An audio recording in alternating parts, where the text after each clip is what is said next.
प्रिय प्रशिक्षुओं, डीएलएड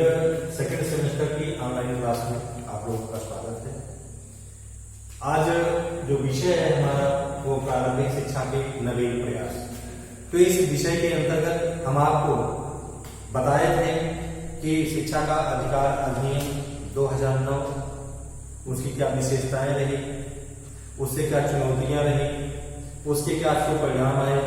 अब आज आता है जब ये सारी चीजें व्यवस्थित हो गई, सरकार हमारी जो है इसको लागू कर दी 1 अप्रैल 2010 को, जैसे आपको पहले बताया जा चुका है। इस लागू होने में व्यवहार में कैसे क्या इसको जो है किया गया, इसमें और कौन कौन से परिवर्तन की आवश्यकता हुई, तो इसी प्रकार से हम देखते हैं कि उसके सुपरिणाम क्या आए, उसमें जो है क्या चुनौतियां रही, उस अधिनियम की क्या विशेषताएं रही। इन सब सारी चीजों को आपको पिछले वीडियो में जो है वो प्रोवाइड किया जा चुका है। ये हमारा जो है हमको देखना है कि जो हमारी 21वीं सदी है वह सबके लिए शिक्षा जो है सुनिश्चित करने के लिए क्या सुझाव है, उन सुझावों को भी हमको ध्यान देना आवश्यक है। क्योंकि जब ये लागू हुआ, लागू होने के पश्चात जब क्रियान्वित हुआ, क्रियान्वयन के पश्चात इस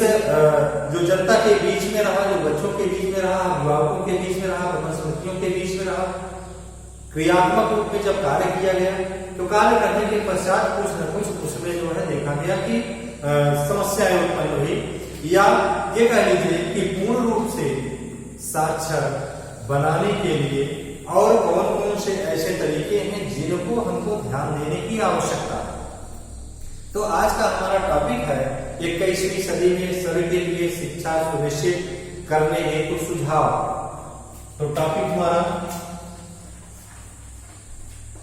जो आज का है वह है 21वीं सदी, 21वीं सदी में सब शिक्षा, 21वीं सदी में शिक्षा सुनिश्चित, शिक्षा सुनिश्चित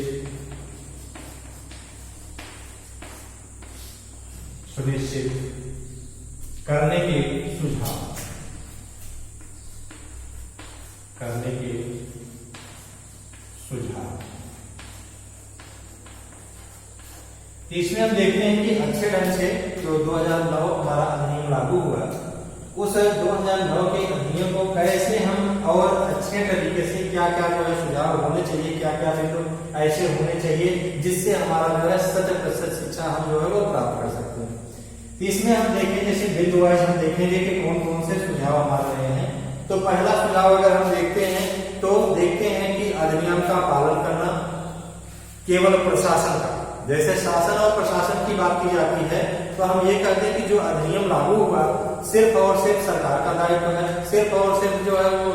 जो हमारे अधिकारी कार्य कर रहे हैं, प्रशासनिक अधिकारी हैं, शासन जो है सिर्फ उन्हीं का कर्तव्य है, तो ऐसा नहीं है। उसके लिए कहा गया कि क्या और ध्यान देने की आवश्यकता है, उसमें ध्यान देने की आवश्यकता है कि बल्कि जो है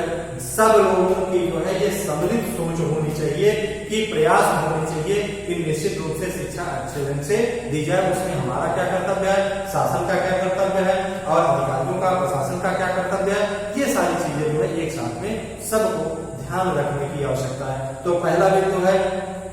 कि अधिनियम का पालन करने के लिए जो है केवल प्रशासन की जिम्मेदारी नहीं, क्या है, अधिनियम का पालन करना केवल शासन एवं प्रशासन की जिम्मेदारी है, प्रशासन की जिम्मेदारी नहीं, बल्कि क्या करना है, बल्कि सब लोगों के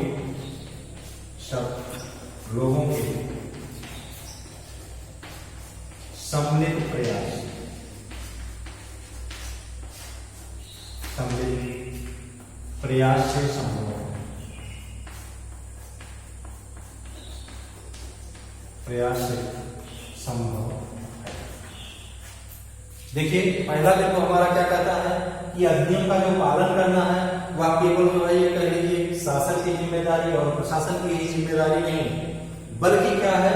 बल्कि जितने भी लोग उसके अंतर्गत आते हैं, जहां पर भी अर्थात भारत देश में इस प्रकार की शिक्षा अधिनियम लागू होने के पश्चात जहां पर भी शिक्षण संस्थाएं चल रही हैं, जहां पर शिक्षा दी जा रही है, वहां के सभी लोगों को, आम जन को भी जो है सोच रखना चाहिए कि निश्चित रूप से शिक्षा सबको प्राप्त होनी चाहिए। उसके लिए क्या करना है, दूसरा प्रयास इसमें करना है कि ग्रामीण क्षेत्रों में जागरूकता लाने की आवश्यकता है। क्या करना है, ग्रामीण क्षेत्र इन अधिनियमों को नहीं जानकारी है उनको, क्या हमको सहयोग करना चाहिए शिक्षा के क्षेत्र में। इसके लिए कहा गया कि ग्रामीण क्षेत्रों में क्या करना है, जागरूकता, ग्रामीण क्षेत्रों में जागरूकता लाने की आवश्यकता।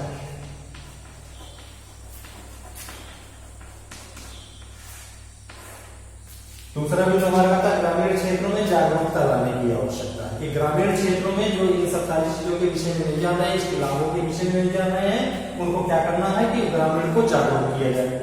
उसके बाद तीसरा भी हमारा कहता है कि हमारे देश में अधिकांश लोग जो है वह कह लीजिए कि अधिकांश जनता जो है वह क्या है कि अभी भी गाँव में निवास करती है। ठीक है, तो गाँव में जो है जागरूकता लाने की बात उसे भी की है, और अधिक से अधिक जनता क्या करती है, वह जो है वो निवास करती है गांव में। इसलिए क्या करना है कि गांव की आवश्यकताओं को ध्यान में रख करके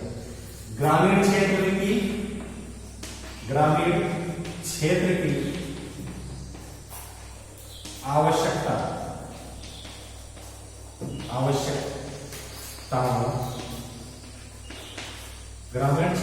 आवश्यकताओं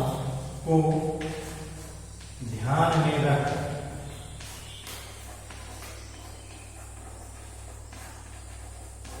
क्या है कि ग्रामीण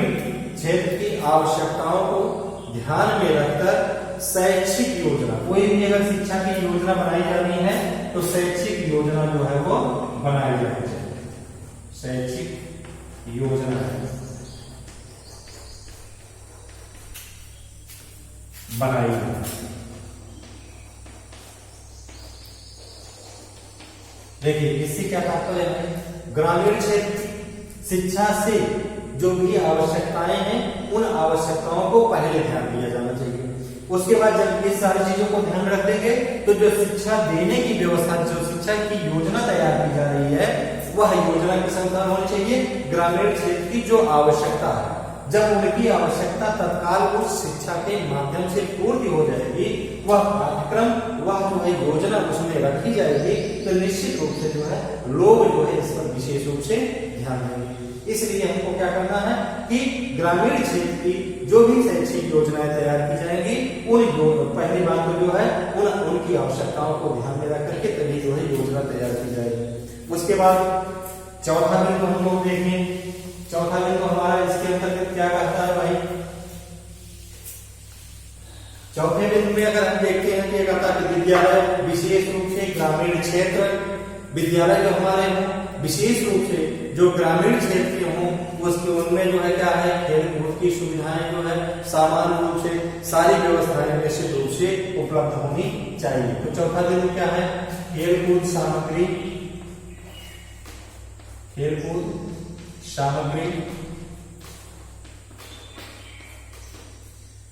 खेलकूद सामग्री, उसके साथ साथ शिक्षा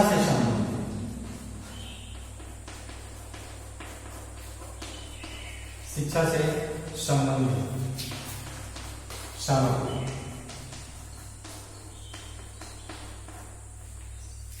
विशेष रूप से ग्रामीण क्षेत्र,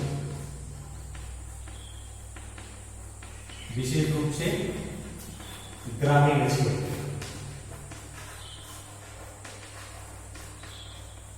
इस बिंदु का क्या तात्पर्य है, तो जैसे जो है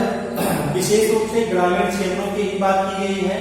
देखिए जो अंत में लिखा गया है विशेष रूप से ग्रामीण क्षेत्र, तो ये बिंदु जो हमारा कहता है कि खेल कूद सामग्री जो हमारी है या स्कूल मान्यता से संबंधित, ये कह लीजिए स्कूल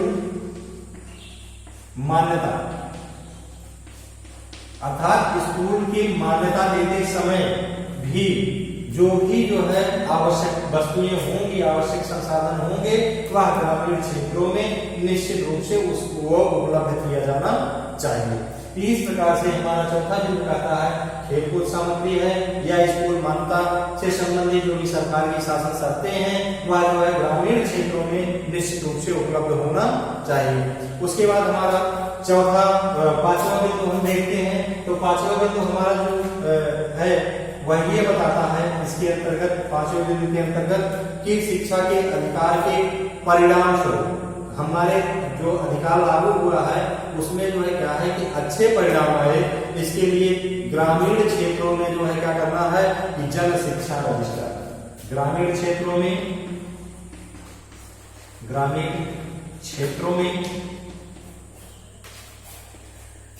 जन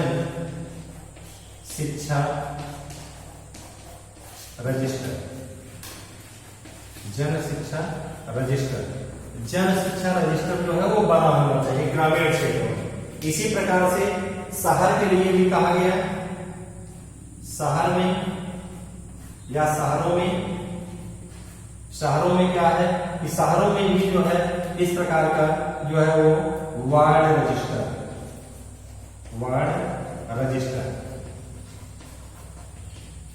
ग्रामीण क्षेत्रों के लिए जन शिक्षा रजिस्टर की बात की गई है और शहरों के लिए जो है वो वार्ड शिक्षा रजिस्टर की बात की गई, वार्ड रजिस्टर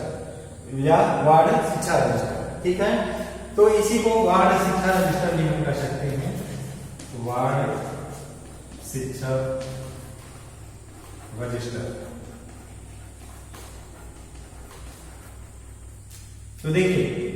इसमें अब ये आता है कि जो ग्रामीण क्षेत्रों में जन शिक्षा रजिस्टर होगा, इस जन शिक्षा रजिस्टर का क्या कार्य होगा, शहरों में जो वार्ड शिक्षा रजिस्टर होगा, वार्ड रजिस्टर होगा, इसमें क्या कार्य होगा, इससे क्या भूमिका मिलेगी, इससे क्या है कि इसमें बच्चे से संबंधित शिक्षा के उसके क्या क्या अधिकार है उस रजिस्टर में अंकित मिलेगा, बच्चा अपने अधिकारों को जान सकेगा। इसी प्रकार से वार्ड शिक्षा जो रजिस्टर हमारा होगा, वार्ड शिक्षा रजिस्टर में भी जो है उनके बच्चों के अधिक शिक्षा संबंधित अधिकारों का विवरण दिया रहेगा, उस अधिकारों के बारे में बच्चे जो है वो जान सकेंगे, जिससे सरकार से उसकी मांग कर सकते हैं कि हमारा क्या क्या अधिकार है वो हमको चाहिए। इस प्रकार से ग्रामीण क्षेत्रों में जन शिक्षा रजिस्टर और शहरी क्षेत्रों में जो है वार्ड रजिस्टर या वार्ड शिक्षा रजिस्टर होना आवश्यक होता है।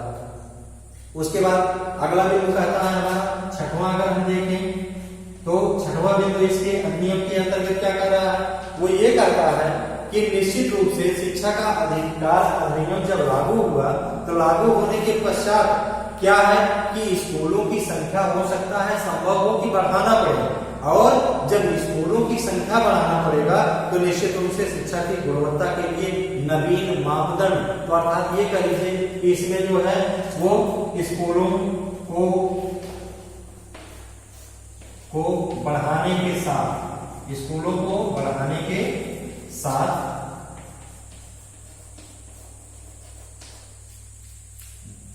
बताया गया इसमें कि इस अधिनियम को जब लागू होगा तो निश्चित रूप से सभी बच्चों के शिक्षा की बात की गई है, और सभी बच्चों के शिक्षा से जहां तात्पर्य है तो ये देखा जाए कि सभी बच्चों को विद्यालय भेजना पड़ेगा, और विद्यालय भेजने के लिए संख्या हमारी जनसंख्या इतनी अधिक है, उसके लिए नवीन विद्यालय स्थापित करने पड़ेंगे, नए विद्यालयों को खोलना पड़ेगा। इसके लिए जो है क्या है कि शिक्षा की गुणवत्ता के लिए नवीन मापदंड, तो स्कूलों के बढ़ाने के साथ साथ नवीन मापदंड भी अपनाना पड़ेगा, नवीन मापदंड से तात्पर्य जैसे जैसे वर्तमान समय में परिवर्तन हो रहे हैं उसी प्रकार से विद्यालयों को जो है नवीन व्यवस्थाएं जो होनी चाहिए, आवश्यक होनी चाहिए शिक्षा पूरी देने के लिए, वह सारी जो है उपलब्ध होनी चाहिए। उसके साथ साथ कहा गया कि सातवां बिंदु अगर हम देखें तो सातवें बिंदु में विशेष रूप से ये कहा गया कि जो हमारे निःशक्त बच्चे हैं, जो गरीब बच्चे हैं, जो इस प्रकार की शिक्षा नहीं प्राप्त कर पा रहे हैं उनके लिए, तो ये बिंदु जो है निःशक्त बच्चों के लिए कहा गया, जो गरीब बच्चे हैं जो विद्यालय नहीं पहुंच पा रहे हैं उनके लिए कहा गया कि अगर ऐसे बच्चों को जो है वह शिक्षा नहीं दी जा पा रही है, ग्रामीण क्षेत्रों में है और वह जो है वो विद्यालय नहीं पहुंच पा रहे हैं, तो उनके लिए विशेष रूप से ध्यान देने की आवश्यकता है। विशेष ध्यान उसमें कैसे देंगे, उनके लिए कहा गया उनके लिए अलग से जो है वो सर्वेक्षण किए जाए। उन्हें जो है अगर वह विद्यालय नहीं पहुंच पा रहे हैं तो उनको जो है निश्चित रूप से शिक्षा की व्यवस्था चाहे वह विद्यालय में करें चाहे उनके घर पर करें। इस प्रकार से निःशक्त बच्चों के लिए इस बिंदु में कहा गया कि बच्चों के लिए, निःशक्त बच्चों के लिए स्कूल में व्यवस्था शिक्षा की, स्कूल में व्यवस्था शिक्षा की या अथवा घर, अर्थात ऐसे बच्चे जो निःशक्त हैं, कमजोर हैं, विद्यालय स्कूल में नहीं पहुंच पा रहे हैं, उनके जो है चाहे वह स्कूल की व्यवस्था, उनके आगे जाने के साधन की व्यवस्था की जाए, चाहे जो है उनकी शिक्षा घर पर ही की जाए, उसके लिए जो है सरकार का दायित्व होगा, ये होना चाहिए, जिससे जो है कोई भी शिक्षा से वंचित ना होने पाए। उसके साथ साथ कहा गया कि अनिवार्य शिक्षा अधिनियम जो हमारा 2009 लागू हुआ, उसमें 8वां बिंदु जो है, उसके बाद कहा गया 8वें बिंदु में कि इसके अंतर्गत जो प्रबंध समितियां हमारी गठित हुई हैं, उसमें प्रबंध समितियों में जो है कहा गया कि महीने में एक बार या दूसरे महीने में एक बार जो है निश्चित रूप से बैठकें होनी चाहिए। इन बैठकों में क्या है कि गुणवत्ता के सुधार के लिए, उसके साथ साथ शिक्षा के समस्याओं के मुद्दों को विशेष रूप से ध्यान रखना चाहिए। इस प्रकार से इस मुद्दे में, इस बिंदु में कहा गया कि जो हमारी प्रबंध समिति होगी, प्रबंध समिति, तो प्रबंध समिति की बैठक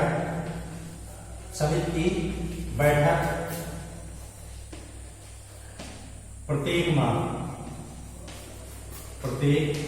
माह होगी। अच्छा, जब प्रत्येक माह होगी, इसका उद्देश्य क्या होगा? उद्देश्य को अगर देखें तो पहला उद्देश्य होगा इसका कि गुणवत्ता पर चर्चा हो। दूसरा उद्देश्य होगा शिक्षक की अगर कोई समस्याएं हैं, शिक्षक की समस्याएं,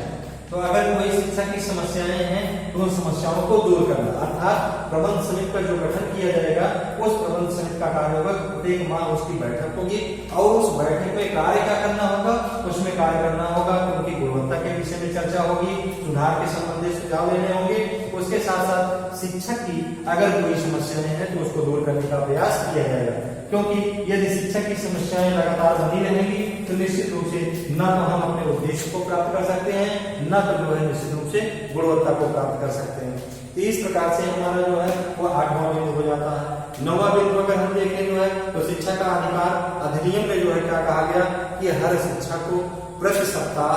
45 घंटे शिक्षा के लिए बाउंडेशन रखा गया कि प्रत्येक शिक्षक के लिए जो है कहा गया कि शिक्षक जो है प्रत्येक सप्ताह,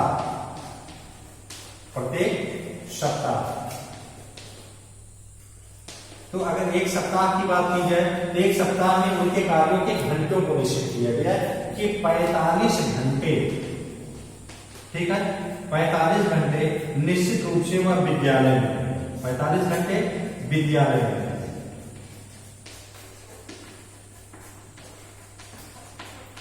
कैसे? अब इससे क्या तात्पर्य है भाई, देखते हैं कि एक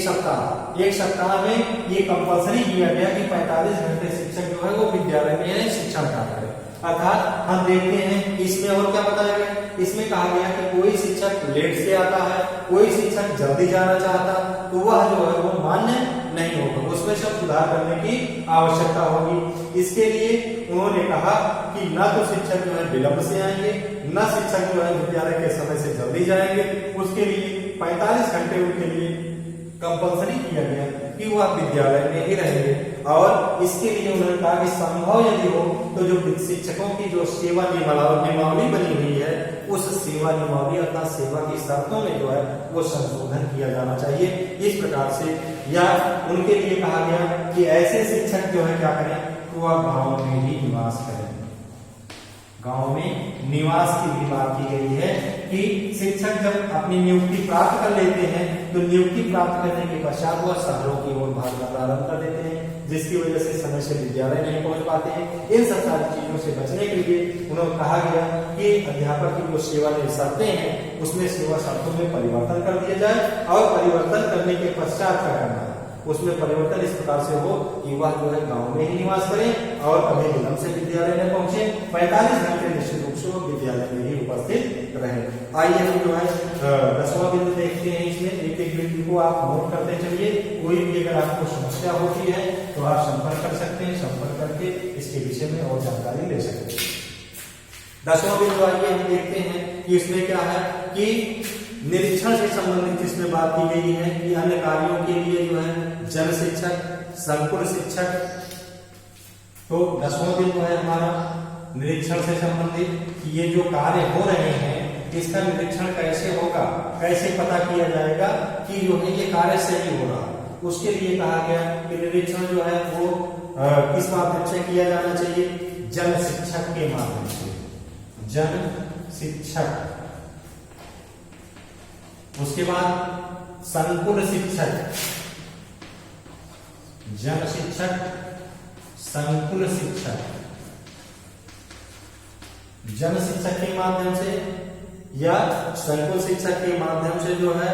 यह कह लीजिए विकासखंड शैक्षिक अधिकारी,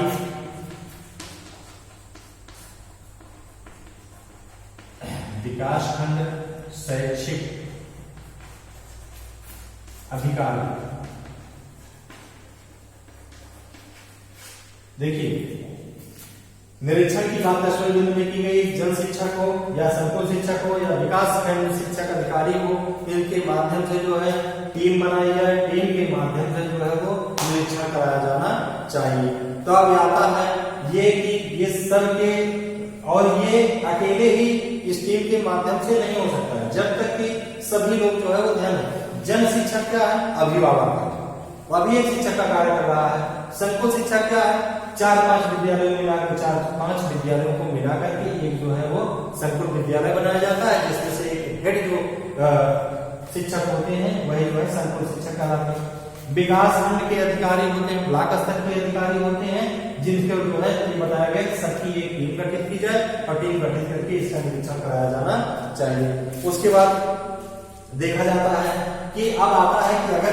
ये लोग जो है निरीक्षण करेंगे, किसी के खिलाफ जो है कोई कार्रवाई करेंगे तो इनके लिए भी समस्या है, ये अपने दायित्वों का कैसे निर्वाह करें। तो उसके लिए कहा गया कि इनके लिए अगर ये शिक्षकों का कार्य लिया जा रहा है तो ऐसे लोगों के लिए जो है कुछ विशेष जो है मौद्रिक और अमौद्रिक, मौद्रिक और अमौद्रिक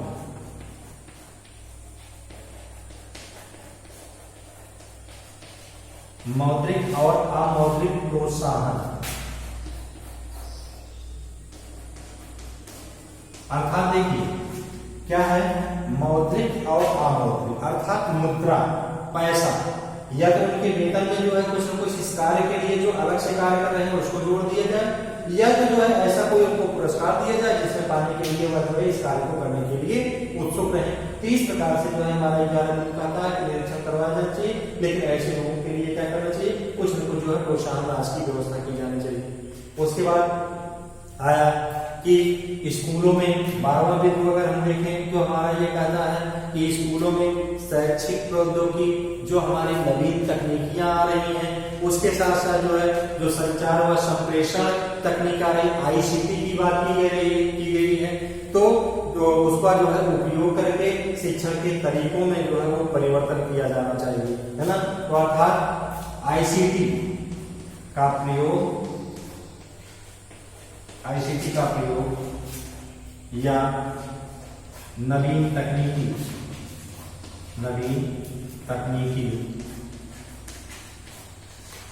का प्रयोग होना चाहिए, का प्रयोग गुणवत्ता सुधार के लिए होना चाहिए, गुणवत्ता सुधार के लिए। ठीक है, ये देखिए तो आईसीटी का प्रयोग अथवा नवीन तकनीकी जो हमारे यहाँ डेवलप हो रही है उनका प्रयोग जो है इसमें किया जाना चाहिए। इस प्रकार से हमारे जो इतने बिंदु रहे उस बिंदुओं के अंतर्गत हम देखे जो है कि इसमें जो है इतने सुझाव रहे जो कि काफी महत्वपूर्ण रहे। अगर जो है इस अधिनियम को देखा जाता है तो लागू करना देश के बच्चों के लिए जो है एक ऐतिहासिक कदम था और देश में कानून की भरमार, बहुत सारे कानून शिक्षा से संबंधित बहुत सारे कानून जो है बनाए गए हैं, जिसमें जो है देखते हैं कि आवश्यकता क्या है कि इन कानूनों को वास्तविकता के धरातल पर लाने की जो सुझाव दिए जा रहे हैं उनका पालन हो पा रहा है कि नहीं। यदि हम हकीकत में इन सब सारी चीजों को वास्तविकता में जो है स्वीकार कर लेते हैं, क्रियान्वित कर लेते हैं और इस दिशा में हमारा जो शासन तंत्र है, प्रशासन तंत्र है एवं आम जनता है वह आपसी तालमेल से अगर कार्य करता है तो देखा जाता है कि वह दिन दूर नहीं है जब हम जो है अपने 100% उद्देश्यों को, शिक्षा के उद्देश्यों को प्राप्त कर सकते हैं। इस प्रकार से इसको आप अध्ययन करते रहिए। आपको अगर कोई समस्या होती है तो निश्चित रूप से जो है संपर्क करके इसके बाद नेक्स्ट ये हमारा टॉपिक समाप्त हो जाता है। नेक्स्ट लेसन आपका जो है जो गठित हमारे आयोग हैं, समितियां हैं, उसके विषय में हम आपको वीडियो प्रोवाइड कराएंगे। धन्यवाद।